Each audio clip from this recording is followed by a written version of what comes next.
அனைவருக்கும் வணக்கம். எல்லாம் நல்லா இருக்கீங்களா? எல்லோரும் நல்லா இருக்கணும்ன்ட்டு எல்லாம் ஆண்டவனை வேண்டிக்கிறேன். இந்த வீடியோவை ஸ்கிப் பண்ணாமல் பாருங்கள். ஒவ்வொரு நிமிஷமும் உங்களுக்கு பொற்காலம் தான். ஒரே ஒரு பாயிண்ட்டு, ஒரே ஒரு ஐடியா உங்களுக்கு ஸ்ட்ரைக் ஆனால் போதும், நீங்கள் செல்வந்தர் ஆகிட்டீங்க. அதனால் ஒவ்வொரு நிமிஷமும் நீங்கள் கரெக்டாக பாருங்கள். ஏதோ ஒரு பாயிண்ட் உங்களுக்கு கிளிக் ஆகும். இப்போ நேராக டாபிக் போயிடலாம். இப்போ நம்ம பார்க்கக்கூடிய ஷேர் பார்த்திங்கன்னா டெக் மஹேந்திரா. இந்த டெக் மஹேந்திரா பற்றி உங்களுக்கு எல்லாம் தெரியும். இது ஒரு ஐடி கம்பெனி, நல்ல ஒரு ஃபண்டமெண்டல் ஸ்டாக்ஸ் தான். இது நிஃப்டி 50ல் இருக்குது. இது மணி கண்ட்ரோல் ஸ்க்ரீனர் எப்படி பார்க்கணுங்கிறத பழைய வீடியோலாம் சொல்லியிருக்கிறேன். ஒரு 5 நிமிஷத்தில் எல்லா ஷேரினுடைய ஃபண்டமெண்டலையும் பார்த்துக்கலாம். அந்த மாதிரி பார்த்துட்டு நீங்கள் இன்வெஸ்ட் பண்ணும் போது மட்டும்தான் நீங்கள் ஜெயிக்க முடியும். அதனால் ஒரு 3 வருஷம் ஒரு ஷேரை நீங்கள் வாங்கி வச்சுருந்தீங்கன்னா கண்டிப்பாக எவ்வளோ பெரிய ஏற்ற இறக்கங்கள் வந்தாலும் அது ப்ளஸில் தான் இருக்கும். ஒரு 3 வருஷம் நீங்கள் பொறுமையாக இருக்கணும். இதுதான் நம்ம ஷேரில் கற்றுக்க வேண்டியது. நல்ல ஒரு ஃபண்டமெண்டல் ஸ்டாக்ஸை வாங்கி வச்சுட்டு ஒரு 3 வருஷம் பொறுத்தா போதும், நம்ம பாசிட்டிவில் வந்துடும்.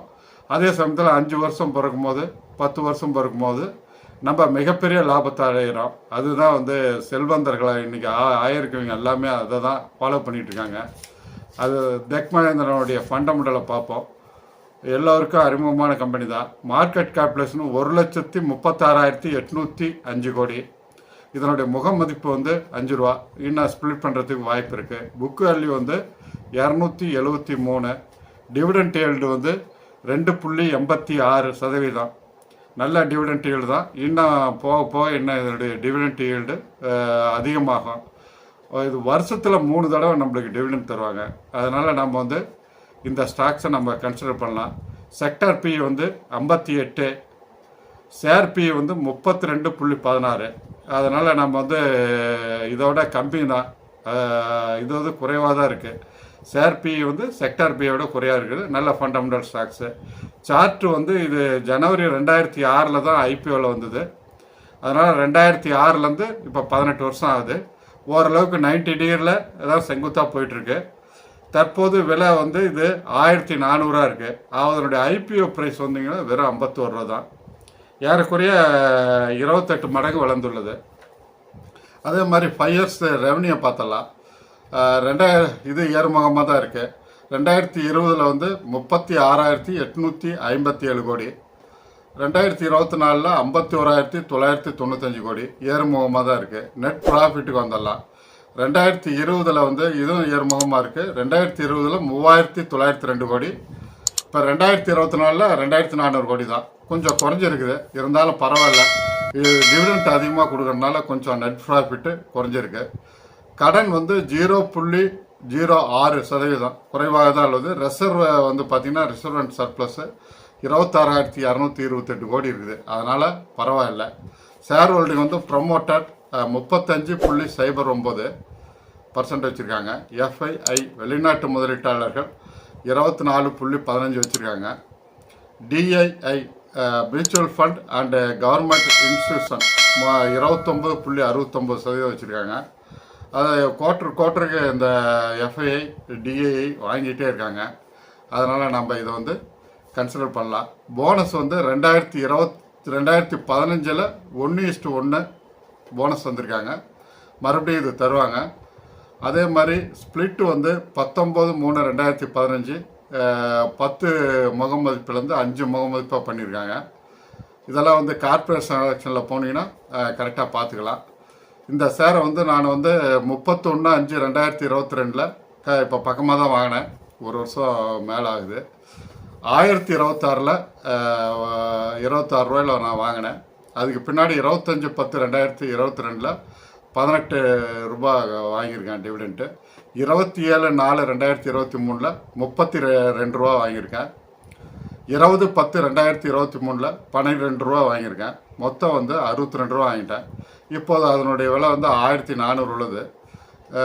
ஏறக்குறைய இன்னும் நாட்கள் இருக்குது. நான் லாங் டேர்மில் ஜேர்னி பண்ண போகிறேன். அதனால் எனக்கு இது ஒரு லாப நோக்கோட தான் இருக்கும் அப்படிங்கிற ப்ரிடிக்ஷன் தான் என்னது. அதனால் நீங்கள் கன்சிடர் பண்ணுங்கள். இப்படி ஐடி செக்டார் ஒன்று தான் இப்போ ஏறாமல் இருக்குது. மோட்டர்ஸ் ஏற்றிட்டாங்க, ஃபார்மா ஏற்றிட்டாங்க, எல்லா எஃப்எம்சிஜி ஏற்றிட்டாங்க. இப்போ மோட்டார்ஸ் ஒன்று தான், பேங்க் அண்ட் ஃபைனான்ஸு ஏற்கனவே நல்லா ஏறிட்டே இருக்குது. அதனால் ஐடி செக்டாரு இனிமேல் ஏறி தான் ஆகணும். அதனால் ஐடி செக்டாரு ஓரளவுக்கு நம்ம தேர்ந்தெடுத்து பண்ணும்போது இன்னும் 5 செக்டாராக பிரிக்கும் போது ஐடியும் ஒன்று நம்ம வச்சுக்கலாம். ஐடி செக்டார் நம்ம குறைவாக தான் இருக்குது, எல்லா ஐடி செக்டார் கம்பெனியும் குறைவாக தான் இருக்குது. இது நம்ம வந்து கன்சிடர் பண்ண வேண்டிய டைமு.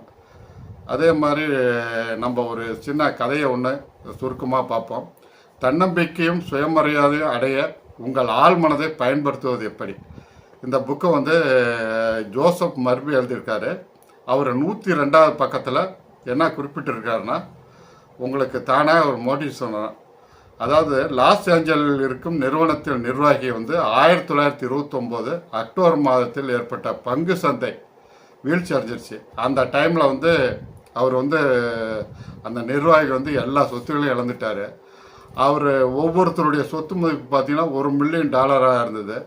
கடைசியாக பார்த்தீங்கன்னா எல்லாத்தையும் இழந்துட்டார். அது இல்லாமல் அவர் சகோதரரும் எல்லாவற்றையும் இழந்துட்டார். 2 பேரும் சேர்ந்து அதை பண்ணாங்க. எல்லா சொத்துக்களும் காலி. இனி வாழ்ந்து புரோஜனம் இல்லைன்னு என்று நினைத்து அந்த சகோதரர் என்ன பண்ணிட்டாரு, மாடி ஜன்னல்லேருந்து ஏறி குத்தி தற்கொலை பண்ணிட்டாரு. அது வந்து ஒரு பேட் சம்பவம் தான். இது மாதிரி நிறையா நம்ம தமிழ்நாட்டிலேயும் நிறையா நடந்துகிட்டு இருக்குது. அதனால தான் நான் சூதாட வேண்டான்னு சொல்கிறதுங்க.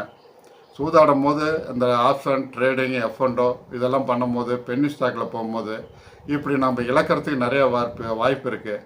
நிஃப்டி 50ல் போகும்போது அது நம்மளுக்கு வாய்ப்பு ரொம்ப குறைவு. ஆனால் இவரோ இவர் என்ன சொல்லிட்டாரு, நம்ம சகோதரர் தான் இருந்துட்டாரு, நாம் வந்து எவ்வளோ பணத்தை இழந்துட்டோம், ஆனால் நம்ம தன்னம்பிக்கையோடு இருக்கோம், நல்ல ஆரோக்கியம் நம்மகிட்ட இருக்குது, நல்ல மனைவி இருக்குது, அப்படி நம்ம தகுதியும் திறமையும் நம்மகிட்ட இருக்குது, நம்மகிட்ட அறிவும் அப்படியே தான் இருக்குது. அதனால் மறுபடியும் நம்ம வந்து செல்வந்தனாவேன் என்று தனக்குத்தானே அவர் வந்து அந்த ஸ்லோகத்தை சொல்லிட்டாரு. அந்த நம்ம பிடிச்ச கடவுளுடைய இறைவன் உதவியுடன் நம்ம அந்த சுலோகத்தை சொல்ல நம்ம வந்து ஆள் மனசில் பதிஞ்சிருது. அது பாசிட்டிவ் மைண்டாக ஆயிடுது, நெகட்டிவ் மைண்டெல்லாம் தூரம் போயிடுது. இதை தான் மறுபடியும் அவர் ஃபார்முலாவை அவர் கையெடுத்து டெய்லி அவர் தனக்குத்தானே நான் வந்து மறுபடியும் செல்வந்தனாவேன்னு கூறிக்கிட்டே இருந்தார். இந்த எதிர்மறையான எண்ணங்கள் எல்லாம் மறைஞ்சு போயிடுச்சு. கிடைத்த சிறு சிறு வேலையெல்லாம் செஞ்சார். கொஞ்சம் பணம் சேர்த்து மறுபடியும் முதலீடு பண்ணார். குறுகிய காலத்தில் மறுபடியும் செல்வந்தரானார். இதிலேருந்து நம்ம தெரிஞ்சுக்க வேண்டியது என்ன நண்பர்களே, நண்பிகளே, நம் திறமையும் நம்ம அறிவையும் அனுபவத்தையும் யாரும் திருடி விட முடியாது. நான் ஏற்கனவே கூறிய மாதிரி மார்க்கெட் எப்போதும் மேல் நோக்கி செல்லக்கூடியது. இந்த ஏற்ற இறக்கங்கள்லாம் ஒரு டெம்பரரி தான். எவ்வளோ சீக்கிரம் இறங்குதோ அதோட வேகமாக மேலே ஏறும். அப்போ நம்ம பேஷண்ட்டு மாதிரி நோயாளி மாதிரி நம்ம பொறுமையாக இருக்க வேணும். அந்த மேற்கண்ட நபர் செய்ததை போல் நம்ம முடிந்த அளவு நம்ம வைத்திருக்கும் ஷேரில் மறுமுதலீடு கொஞ்சம் கொஞ்சமாக செய்யணும். அது ஆவரேஜாக வந்துகிட்டே இருக்கும். கடைசியில் அந்த போர்ட்ஃபோலியோ வந்து நம்ம அதிகமாக வரும். வெற்றிக்கான சுலோகங்களை நம்ம மனதிற்குள் கூறிக்கொள்வதால் பாசிட்டிவ் மைண்டு மட்டும்தான் இருக்கும். நெகட்டிவ் எண்ணங்கள் எல்லாமே நம்மளுக்கு மறைஞ்சு போயிடும். அதனால தான் நம்ம பழைய காணொலியெல்லாம் பாருங்கள், அதில் எல்லா விஷயங்களையும் சொல்லியிருக்கேன். நம்ம வந்து ஒரு கடவுள் அல்லது இயற்கை இந்த சக்தி இல்லாமல் நம்ம கண்டிப்பாக டெவலப் ஆக முடியாது. அதனால் அதுக்கு நன்றி கூறுங்க, அவருடைய உதவி நாடுங்க, எல்லாமே நடக்கும். இது பிடிச்சிருந்தா சப்ஸ்கிரைப் பண்ணுங்கள், ஃப்ரெண்ட்ஸ் அண்ட் ரிலேட்டிவ்ஸு ஷேர் பண்ணுங்கள், லைக் பண்ணுங்கள். எனக்கு இவ்வளோ தூரம் ஊக்கம் கொடுத்து ஒரு 1000 சப்ஸ்கிரைபர் மேலே இதுக்கு கொண்டு வந்திருக்கீங்க. இது உங்களால் மட்டும்தான் முடிஞ்சது. என்னுடைய நல்ல உறவுகள் நீங்கள். அதனால் இன்னும் நான் மென்மேலும் வளர வைப்பீங்கிற நம்பிக்கை நிறையா இருக்குது எனக்கு. அதே சமயத்தில் ஒரு 40 வருஷம் அனுபவத்தில் நான் வந்து கற்றுக்கிட்ட விஷயத்தை எல்லாமே புக்ஸு வந்து நூற்றுக்கணக்கான புக்ஸு படிச்சிருக்கிறேன். 40 வருஷத்தில் நிறையா மனிதர்கள் ஆய்வு செஞ்சுருக்கிறேன், நிறையா விஷயங்களை ஆய்வு செய்திருக்கிறேன். இந்த ஆராய்ச்சி எல்லாமே உங்களுக்கு வந்து ஃப்ரீயாக நான் வந்து சொல்கிறேன். எப்படியோ நீங்கள் வந்து இந்த 40 வருஷம் நீங்கள் என்ன மாதிரி நீங்கள் கஷ்டப்பட வேண்டியதில்லை, நீங்கள் ஆராய்ச்சி பண்ண வேண்டியதில்லை, பல நூற்றுக்கணக்கான புக்ஸுகளை படிக்க வேண்டியதில்லை. இந்த அனுபவத்தை வச்சே நீங்கள் மிகப்பெரிய செல்வந்தராகிடலாம்.